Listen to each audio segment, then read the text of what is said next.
Cinema industry వైపు వెళ్ళాలనుకుంటున్నారా? మీకు మేమున్నాం. వెంటనే కాల్ చేయండి.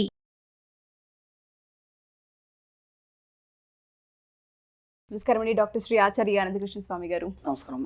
సో ఈ ఎపిసోడ్లో ఏం చెప్పబోతున్నారు ఆడవాళ్ళకి? ధర్మం అనే ఒక మాట వస్తుంది. నువ్వు ధర్మబద్ధంగా ఉండాలి. ధర్మబద్ధంగా ఉన్నప్పుడే నువ్వు ఏదైనా విజయాన్ని సాధిస్తావు. ఓకే, ఇట్లాంటి బోలెడు చెప్పుకుంటాం మన పురాణాల్లో కానీ ఇతిహాసాల్లో కానీ. అసలు ధర్మం అంటే ఏంటి? ఒక మాట మనం మాట్లాడుకుంటే ధర్మానికి సరైన నిర్వచనం ఇప్పటిదాకా ఎవరు చెప్పలేదు. ఎందుకు చెప్పలేదంటే ధర్మం అనేది ఆయా కాలం మన పరిస్థితులను బట్టి మారుతుంటుంది.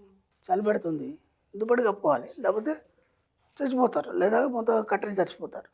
అది అలా ఎలా అంటే ఆయా కాలం మన పరిస్థితులను బట్టి ధర్మం మారుతుంది. ఓకేనా?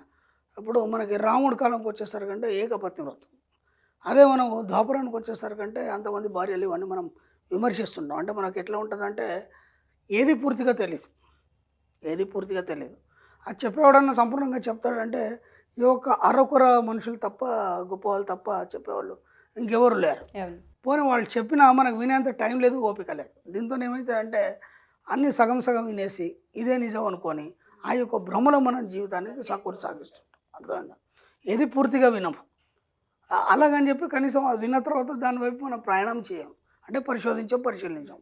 అలాంటప్పుడు ఏమవుతుందంటే జీవితంలో అన్నీ కూడా సంపూర్ణత్వం లేకుండా సగం సగంగానే మీ జీవితంలో అన్ని ప్రసాదించబడతాయి.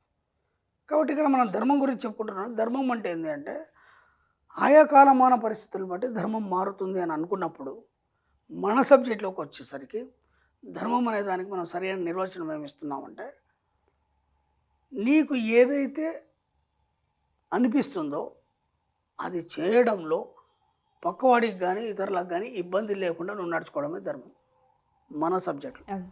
అది ఏదైనా కావచ్చు. మన సబ్జెక్ట్లో మనం ఎన్నోసార్లు చెప్పినాం, ప్రకృతికి పక్కవాడికి ఇబ్బంది పెట్టకుండా నీకు ఏదైతే అనిపిస్తుందో అది చేయడమే ధర్మం, అంతే. అర్థమైందా?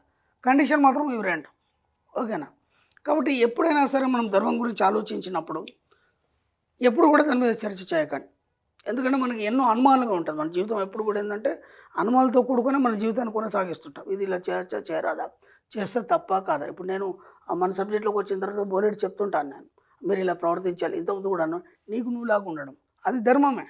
నీకు నువ్వులాగా ఉండడమే ధర్మం. ఎందుకంటే నువ్వు ఎవరి జోలికి పోవట్లేదు, ఎవరికి ఇబ్బంది పెట్టట్లేదు, ఎవరిని విమర్శించట్లేదు. అది ధర్మమే కదా, అవునా కదా?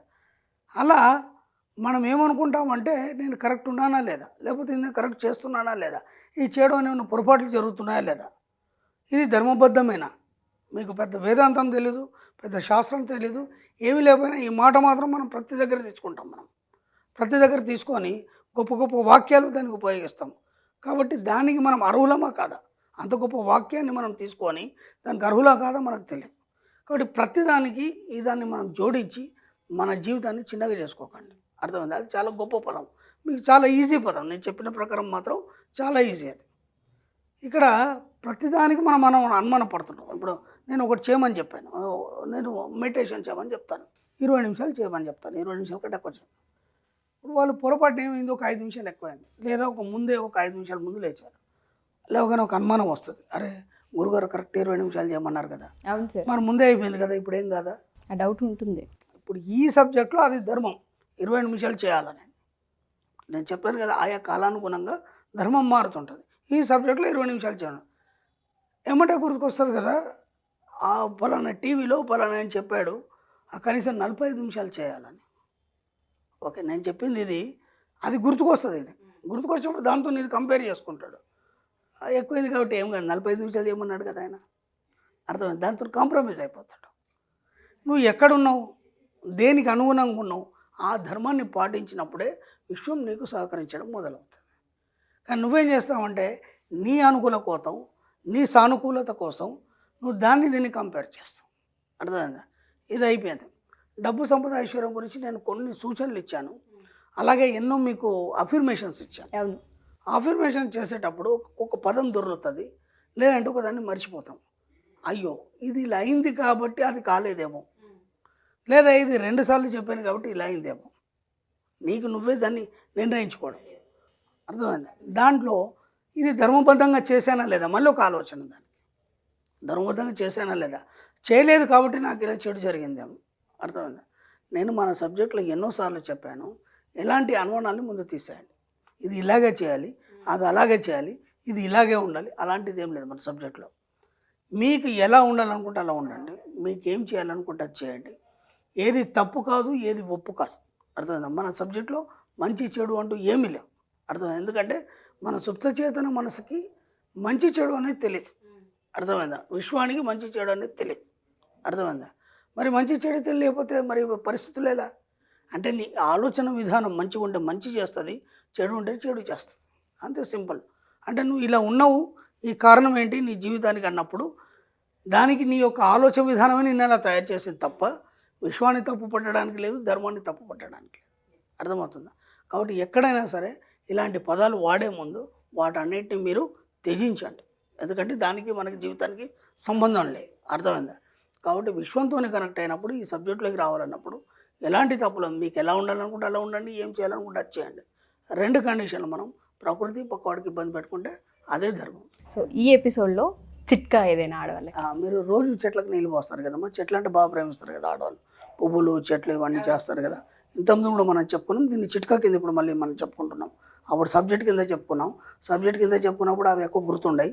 ఎందుకంటే నేను ఇంత పెద్ద సబ్జెక్ట్ ఇచ్చాను గతంలో, చివరిలో చిట్టి తంత్రాలు ఏవైతే చెప్పానో అవే ఎక్కువ మంది పట్టుకున్నారు. దాంతో నాకు భయం అయింది. ఎందుకంటే ఆ తంత్ర మార్గంలో నాకు తెలిసి గతంలో తాంత్రికుడు కొన్ని చెప్పాను. ఈ చిట్కాలు మాత్రం తంత్రాలు కావు, ఇది బాగా గుర్తుంచుకోండి.